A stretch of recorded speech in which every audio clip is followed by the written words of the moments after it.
Despite its apparent simplicity, this indie title manages to hook you into a slow and yet addicting flow of gameplay.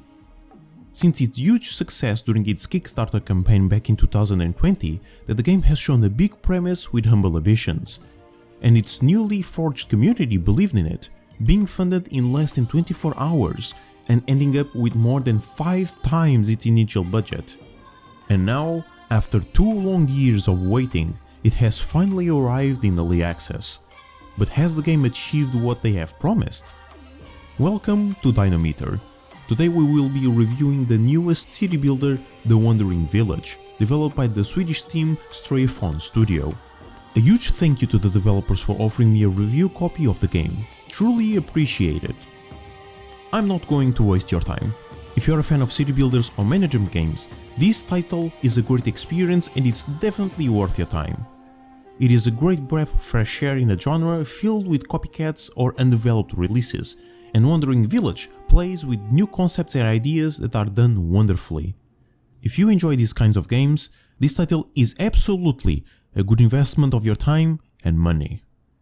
However, I don't want to blindly promote the game without showcasing what makes it so good. Not to mention that the people that are still on the fence about buying it still need some more convincing arguments besides the usual source, trust me bro. So what is the game exactly? Wandering Village is a city builder and management game set in a very hostile post-apocalyptic world where humanity is scattered in small nomadic tribes that seek for a better place to live. Your objective is to utilize the little resources available to you and construct a self-sustaining village where your population can survive the harsh environments and thrive. There's a small catch however, and that catch is Onbu, a 2-kilometer 6-legged behemoth that will be your home till the end of the game. The game's aesthetic is minimalistic and yet extremely charming, where the majority of the assets are two-dimensional with the exception of Onbu. But despite that, the clash of 2D and 3D isn't as intrusive as one might expect. In fact, the giant monster complements the scenery quite well in both artistic style and color scheme. Its animations are also very well done, giving the creature a sense of its proper weight, delivering an immersive perspective on the animal's inconceivable size. Actually, many things in this game are well animated. The villagers, the buildings, the landscape. It all culminates into a spectacle with simple but fluid animations that only add to the game's immersion. Visuals certainly do help captivating new players, however it's Wandering Villager's gameplay that makes it so unique. Onbu is not just a fancy map where you play. Just like villagers, your roaming kaiju also possesses needs that must be kept in check. This directly correlates to your relationship with it. Onbu is an independent creature.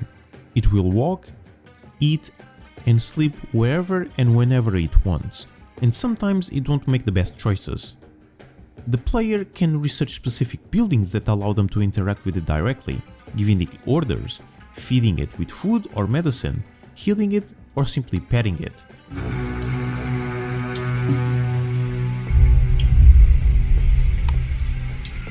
However, some of these actions will require Onbu to trust you, a balance that is constantly being tested during the playthrough. Certain events and player actions can either hurt or improve its trust in you, being that one of the fundamental pillars of the game's main loop. If Onbu doesn't trust you enough, it won't obey your demands or even ignore you completely, which comes with the risk of it making bad decisions that can ruin your run. More often than not, villagers' needs will clash with Onbu's, creating an organic dynamic where you will need to sacrifice something to keep everything afloat.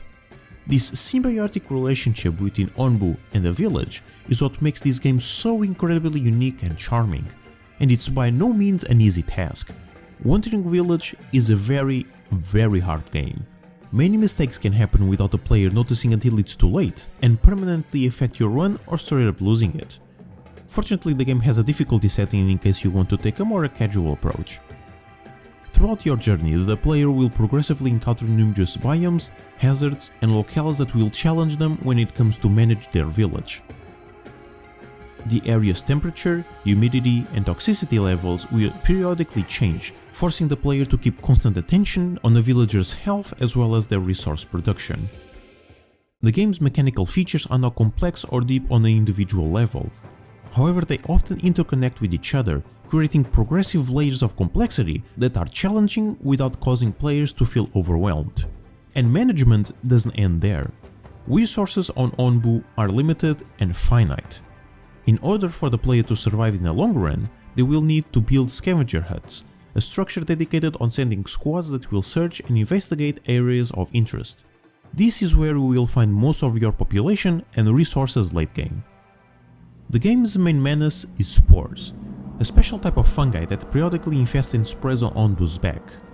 If kept unchecked, it will periodically spread and infect both Onbu and your population, as well as slowly destroying your infrastructure and contaminate fertile soil. Spores can be harvested by normal civilians or by specialized decontaminators. The longer your journey progresses, the more frequent spores will appear until it reaches a point that they are a permanent occurrence. Your end goal is constructing the survival monument. Building it marks your run's victory, although don't worry, if you enjoyed pain, you will still be able to continue playing after the fact. For a freshly released early access game, Wandering Village is a blast to play, filled to the brim with charm, wholesomeness, and challenge. The foundation that the game came with on release is delightful, and throughout my 20+ hours playing it over the past 3 days, I can safely say that it's money well spent. Now that it's not to say that the game doesn't have any flaws. Despite its foundation being extremely well implemented, Wandering Village still has a long way to go. The game suffers from lack of content and some missing assets here and there. However, this is an early access title, so things like this are expected on release. The game's Kickstarter already shows exciting new content later down the line, and seeing how well developed the main game was, I have no doubt that the upcoming updates will come at a decent pace, filled with high quality content. With its extremely unique gameplay loop and ingenious systems that help innovate the city building genre, I will award Wandering Village an 85%. This absolutely wholesome title delivers its premise with high quality content that, despite being small, it provides the player with an experience that you can't find anywhere else. I'm excited to see how the game will be at full release, but even if you buy it right now, Wandering Village is a blast to play.